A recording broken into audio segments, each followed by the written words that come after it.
Today, Elon and the entire xAI team released the new Grok model, Grok 4. And if what they shared in this live stream is actually true, this is gonna be a really groundbreaking model. In this video, I'm gonna show you every detail about this new Grok 4 model. And I would be showing you that what is the easiest way of creating an app using this new API. Instead of taking you through this entire 1 hour long live stream, I would rather show you the highlights of this entire session. So the first part is they released two new models, Grok 4 and Grok 4 Heavy. 4 Heavy is the better of these two models, which takes a lot more time and costs more and gives better results. Both of these models are reasoning models. They have stopped making general purpose models like GPT 4.1 or 4.0, which is actually a big shift in their entire strategy. The most impressive thing about this entire launch is the benchmark scores. They focused a lot on humanity's last exam. This is a new benchmark that was released around January of this year. The interesting thing about this benchmark is that it's much more tougher than any other benchmark. This is a combination of PhD level questions around mathematics, humanities, biology, or medicine, and no model so far has scored more than 30% on this benchmark. But Grok 4 Heavy scored a 44.4% on this, which is actually 60 to 80% better than any other model so far. Another benchmark that was really interesting is the ARC AGI benchmark. It tells you that if a model is close to being AGI, any other model so far has never scored anything above 10%. But Grok 4 scored 16% on this, which is actually pretty nice if it's true. And the last benchmark that I found really interesting is vending bench. This is a benchmark which stimulates a vending machine for the AI. The model runs a vending machine, they buys the inventory, they set the pricing, and then they sell it. So far, the only model that performed better than a human on this benchmark was Claude Opus 4. But Grok 4 almost 4x the output, and if it works in real life as well. Grok can just install a lot of these vending machines everywhere and it will print him money. But still, it's theory right now. Now, moving on from the benchmark, other specific details about this model is that the context limit is now extended to 256k tokens. It's slightly greater than O3 or Sonnet 4. They have also introduced a voice mode. They claim that the latency is much better than ChatGPT's voice mode. In the coming months, they also plan to release a specialized coding model, a multi-model API, and a video generation model. Another cool thing about this launch is they have made the API available to us from day one. Although the pricing is a bit on the higher side, this is 3 million for 1 million tokens input and $15 for 1 million tokens output, which is actually the highest cost if you compare it with any other model except Claude Opus 4. That's all about the model. Now, let me show you what is the easiest way of building an app with Grok 4 right now. This is the app that we would be building out in this video. It's a STEM question paper generator. It's majorly for teachers who are prepping students for these competitive exams. Let's select SAT here. So you can select any examination. You can select the standard, the user, or the students of that teacher is in. Then you can select number of questions. Let's keep it 3.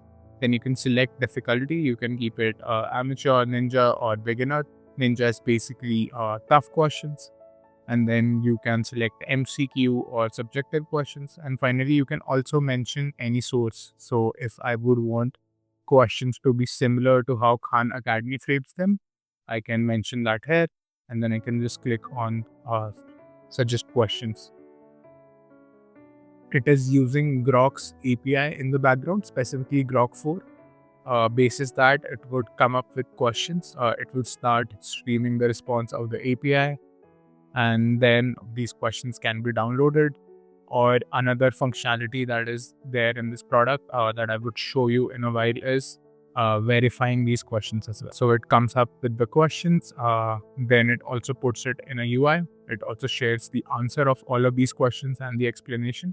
I can verify these questions and their answers just to double check if this is absolutely fine. And then from there, these can be downloaded. The verification step again uses Grok 4's API, and the verification results are also here. It verifies that all the questions are correct, their answers are valid, if there are any issues or duplicates in the number of questions. So this is the tool. We would be using Grok 4 API for this, and we would be using AI SDK by Vercel for this. It's basically a framework, and we would be doing all of it within Cursor without writing a single line of code. So let's get started. And first, you would have to go on this x.ai API page. When you click on this link, you would be redirected to their console where you can create API keys. You might have to sign in if you are using this for the first time. If I go on models over here, I will see the new model that is being released. So this is everything around the model.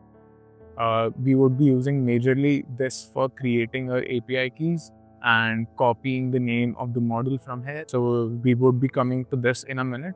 First, let's install AI SDK on our system. We would be using Cursor for building out this app. Again, we don't have to write any line of code for doing this. So I will go to next.js app router. This is basically a way of creating a Next.js app using this AI SDK. I will copy this first command on the page and I will go in Cursor. If you are a beginner, this is the first screen you will see inside Cursor once you install it and sign in on this. For installing it, you can just go on their website, cursor.com.download, and from there you should be able to get this. Then once you sign in, then you can open up a new project over here. On the free plan, you get 50 free requests, so you don't have to necessarily get a pro plan for building out this app, but it's a benefit if you already have the pro plan. Now for creating the new project, just click on this button, open project, and then you have to select the root directory in which you want to create this app. I already have it here. I created a new folder called testing grok and I will open this. Now within this, I will open up a new terminal window. If you're not familiar with how these ID, on the right, you have a chat interface where you can talk to the agent and tell what you want to build. On the bottom, there is this terminal. It's basically a place where you run your commands. And then on the left, you have a summary of all the files that you have in the system. I will come up here and I will just paste this command. The only thing that I will change is I will delete the P from the start because you would be using the npm command here. And for this video, I want to create a learning assistant for teachers. So I will call it learning assistant and it will ask me a couple of questions. Then would you like TypeScript? Yes.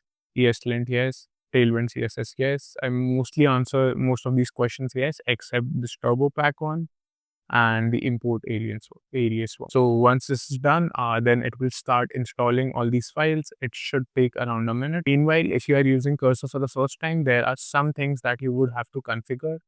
Things like models over here, make sure that you have all the models selected. We would be using Claude 4, Sonnet and O3 majorly for this part. So make sure both of these are selected. And apart from that, you can use the max mode or you cannot.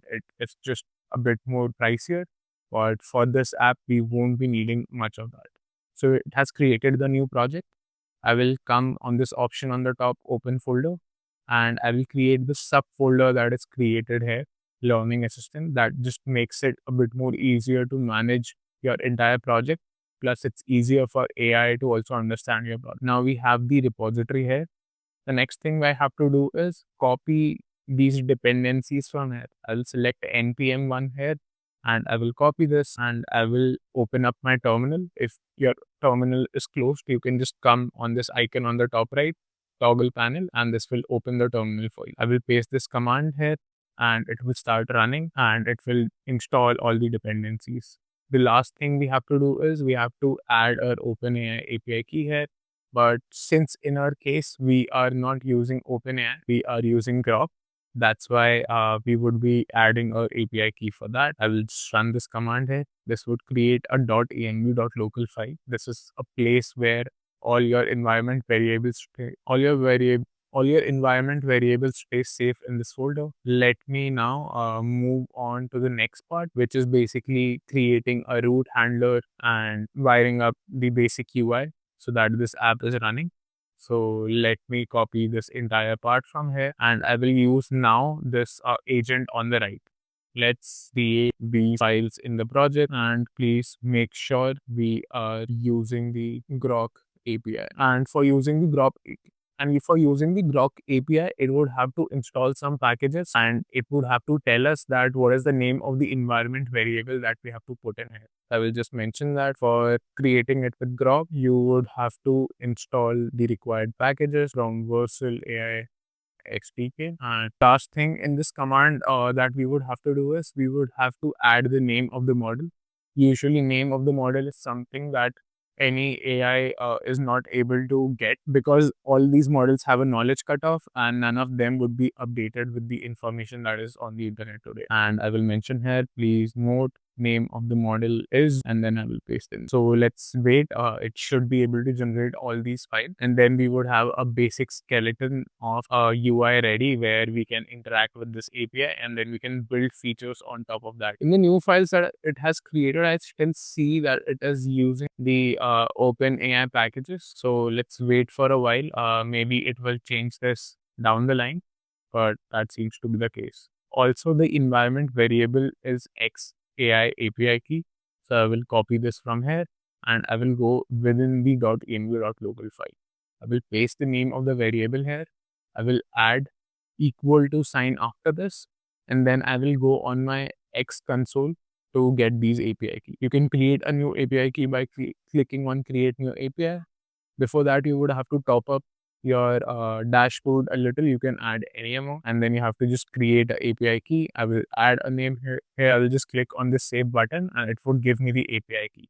I'm not including it in the video, and then you just have to paste it here and save it. I've already saved my key in .env.local file. It's always a best practice to not show your API key if you are online anywhere. Our agent is still creating the file. I see that it is still using the OpenAI package, so I will just pause the chat here and I will mention, please make sure you are using AI SDK xAI. So now it's installing the required package. Sometimes AI make mistakes like that. Either you would have to go on multiple steps of debugging, or you can just catch these mistakes early and make fixes. Great, now it has updated the package everywhere, and now it's creating the rest of the files. Now the agent is finished creating the files. I will just come back on the terminal and I will type this command called npm run deb. This would run this file on my local system. It is now running it on localhost 3000. I will click command and I will click on this link. This would open up in my browser, and let's wait for it to load up. Should have a basic UI in place now. Yes, it has a chat UI in place. I can add my message here. So I will just ask it, what is your model name? And along with this, I will ask it a couple of mathematical questions to just see if it is actually good at reasoning tasks. And what is 41 multiplied by 57 and 33 divided by 2. I think the model will take a while, and yes, I got the response telling it's Grok, and then it has also shared the response. The answer seems to be fine. Let me just cross check this. 41 to 57. This is 2337. Yes, the answer is correct. 33 by 2 is 16.5, which is also correct. So this seems to be working fine. So let's move on from here. We have the initial version ready where we can communicate with the API. Now we want to build on top of this. So for this specific video, I want to build out a tool called Tutor RT. What this tool does is it helps teachers who are teaching students for competitive exams like SAT or MCAT or JEE or NEET in India, come up with questions for practice of the student. You can use this exact template for creating any other app using AI as well. You just need to change whatever is in yellow in this doc. I would be sharing it in the description below. So this document basically contains instructions that we would be sharing with a reasoning model to come up with a plan. And this plan would then be executed within Cursor. So right now, if I look at this plan, this has all the description about my idea. And then it mentions that we would be using Grok 4 for this, and that we would be using Versal AI SDK version 4, and then the rest of the details. It also specifies the kind of output that we want from this prompt. So this is fine. So everything is pre-filled in this prompt, but a couple of things that we need to get is current file structure. So for that, I will come back on the app and I will open up a new terminal window. I will press this plus icon and I will type this command npx repomix. So this is a repository that helps you retrieve information from your project. So if I quickly show you, this helps you create a GPT powered summary of your entire project that you can use with any other AI model down the line, ChatGPT o3 or Grok, whichever you are using. So I will come back here, I will type in this command and this will create a summary file of this entire project. And it has created this file called repomix.output. I will copy this entire file and I will paste it in the document here. The next part that we want is AI SDK documents that are relevant for us. I will go back on the AI SDK website and I will go to this page called overview. First, I will capture everything from this overview page. I will just copy this entire text from here so that our model has a reference on what it needs to create and how to use this SDK. Apart from this, I will also copy a couple of more pages. Since you will be using tool calling for creating this app, I will copy this page as well and I will copy this entire thing. By the way, you can also use MCP tools with this. So if you would want to even include something like a scraping agent in between, you can do all of that. If you would want a separate video on that, do let me know in the comments. In this video, we won't be covering using MCPs with this though. Apart from this, then we also have a couple of more options like embedding, text generation, image generation. Right now, we don't need it. I will only go to generate text and generating structured data for now because these are only two endpoints that we would be needing. But you can also get anything else based on what your use case is. So I will paste this and finally we need to get generate structured output from here and let's copy this and let's paste this as well. Now our prompt is complete. I will copy this entire prompt. I will go to ChatGPT and I will select the canvas here so that we can keep on making changes to whatever code it generates. So I will just paste this here so that it gives me response in a canvas and I can edit specific parts of that entire PRD. This is usually the part where you have to pay most attention because if your plan is not detailed and does not have all the relevant information, you are supposed to screw up down the line. That's why make sure that you go through the entire plan. It has started generating the response and it has created functional requirements or non-functional requirements, the edge cases, and the step-by-step plan. It has mentioned a total of 12 steps, the final file structure, pseudocode. Then it has also mentioned the automated test that we need to do. So this creates the entire PRD. I have already gone through it. So I will just use this entire same thing. But if you would want to make changes anywhere, you can just use this icon and you can edit it. I will copy this entire thing and I will go within my project. I will create a new folder. I will call this folder prompt. And within this folder, I will create a new file. I will call it prd.md and I will paste the entire plan over here. Now I will open up a new chat terminal on the right. This is where I will start working on each of these steps. I will try to do each of these steps separately rather than doing all of them at once so that agent does not make mistakes in implementing them. So if I come here, I see that the first step is already that we have executed, but it could be that some of these things are not there. So I will still run it. The second step is something that we have already completed. I will mark this as done, but let's implement the first step. I will just come on the right here and I will mention, please execute only step 1 from the PRD. Makes sense to mention that you only want to implement one step because if you don't, then the model sometimes hallucinates and start creating more files as well. I will wait while it install all these packages in the project. Meanwhile, I will also delete this repomix.output file. This is a really large file and this would be making our entire project bulk. You can use repomix at multiple places, not just at this step. You can also use it when you're trying to debug a project because it really helps if you can just output the entire project and share it with an LLM rather than trying to debug it here. So I see that step 1 is completed. I will mark this step as done as well in the PRD. And let's move on to the third step. I will open up a new chat window. I will just copy the same prompt that I used the last time, and I will change step 1 from step 3. Step 3 is to create a xAI instance and then just selecting the model which we already have and then setting the temperature. Right now we are setting the temperature at 0.7. The temperature can be 0 or 1. 0 is when you would want your model to be extremely accurate, and 1 is when you would want it to be creative.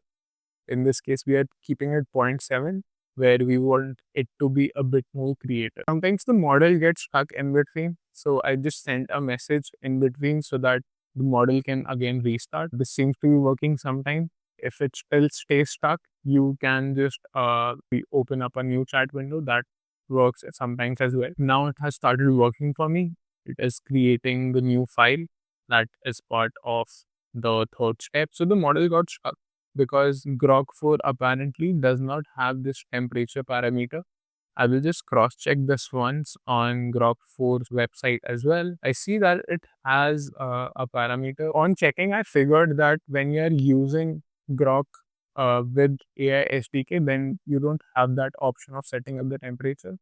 When you are using the model directly, when you have the option of adding the text. Since we are using AI SDK, I will skip this step and we would be removing this from the PRD as well. And with that, we are done with step 3. I will mark this as done and let's move on to the next one, which is step 4. I will do the exact same thing. I will just copy this and I will paste this in the new tab. I will skip some parts of the video because it would get repetitive. Feel free to pause the video at any point and then take your own time and then join in once your step is done. I will mark this step as done. We are also done with step 4. I will do the same exact process and also do step 5. Also keep on accepting these changes. If you don't even accept these changes, even then these would be done to your code. So don't worry if you miss doing that. Now we are on to the step 5. These steps will start taking much more time as you go down the list, because the number of files that are there in the project will keep on increasing and your model would have to go through more files every time once you are implementing this. So, it's normal that your model is taking more time in step 6 compared to what it was taking in step 2 or step 3. So one error that was coming up in between is that the model was not able to decide that what schema to use. So what I did here is I copied some examples from the AI SDK page and I also copied the URL of the page here and I dropped it in the chat here so that it can just go through the page itself and then make the changes. It really helps because in between sometimes AI models lose context, and if you can share the relevant documentation at that point, it steers it in the right direction. And the good thing with using Cursor is that you can just drop the link of any web page and it would be able to go through the page itself. Now we are done with step 5 as well. I will mark this done. Let's move on to step 6. Same process again.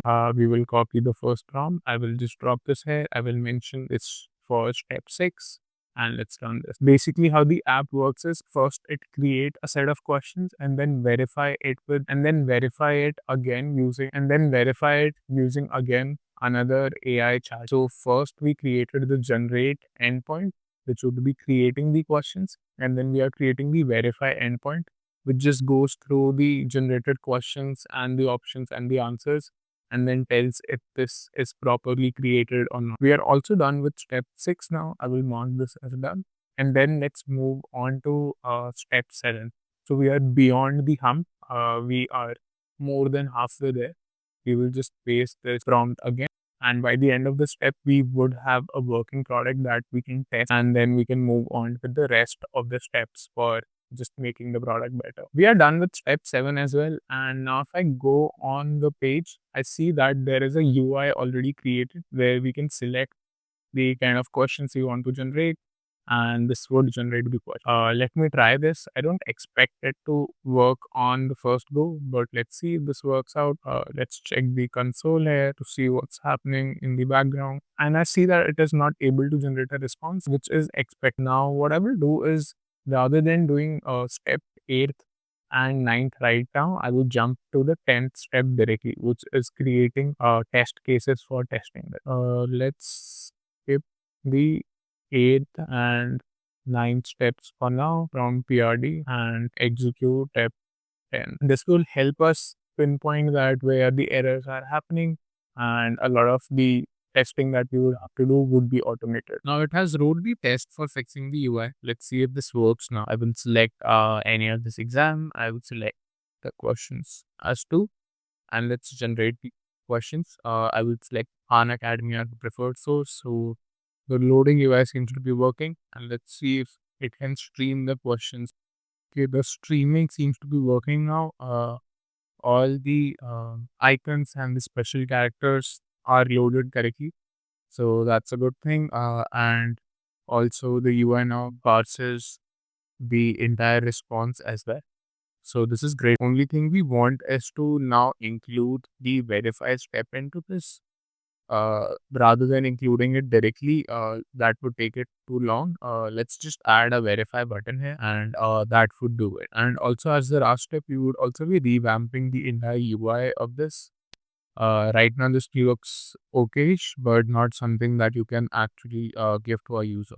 So let's open up a new chat, and when the UI is working properly, let's add the verify button as the show up once the responses are debugging tab. If you get errors again and again, open up a new chat, ask the agent to not make any changes in the code, but just take a step back and try to analyze that what might be going wrong, and then just create a list of what are the things that might be wrong, and we are not look for a solution, but just try to create a list of things that are wrong and what is the probability that it might be the reason it's not. That's also the error most of the time. So it says that it has implemented. The thing is, let's try this out. I will refresh the page. So let's select any exam here, or let's select MSAT. I will keep it well grade, and I would reduce the number of questions to 3. And let's keep it amateur, and let's generalize these. You can also open up the inspect panel here, and in network, you can see all the API requests that are being made. Since we opened this up after this request was made, we cannot see it here, but I see all the 3 questions. Now, if I click on verify questions, I will see it here, this new request. In payload, you can see that what is the actual prompt that it being sent, and in response, you see the response of the API. So you can use this for verifying if there's a problem with your backend or frontend. So let's wait for some time for it to verify these questions. Okay, this seems to be working fine. It provided a verification. Some in ideal case, I would want it to edit the original questions itself if it finds any error, but right now it does not find any error in this anyway. Also, there are more features like exporting this to PDF, option to remove the answers, and everything else. But this is a good starting point, a good MV. Now, the next part for us is to just improve the UI of this entire product. This and the other screen looks a bit basic. This is pretty simple. You just need to go on 21st.dev, or there are other websites like reactbits.dev as well. You can use any of these websites, and you can find components that you think will fit in well. So if I go to 21st.dev and I look for something like a form component, I will just search for it here. Let's look for something else. I think they don't have directly the form, but I can find component that are relevant here. I can look for drop downs. Since we use a lot of drop downs within the product, I can capture anything from here that makes sense. I think this fits well with a UI. I can just copy this. I will go on copy prompt, and over here I will select Cursor IDE, and I will copy this prompt, and I can just come back to my agent. I will open up a new tab, and here I can mention, let's redesign the UI of this app, the UI of the landing page, and let's move this component for the drop down. Please note, we don't want to change any functionality, and I will send this here. Just like that, it should be able to work on the UI. And we are done with this entire tutorial on how you can create a app using the new Grok API. If you have any questions, if you're stuck anywhere, feel free to share them in the comments below, and I would be happy to take you out with that. And that's all for this video. I will see you in the next one.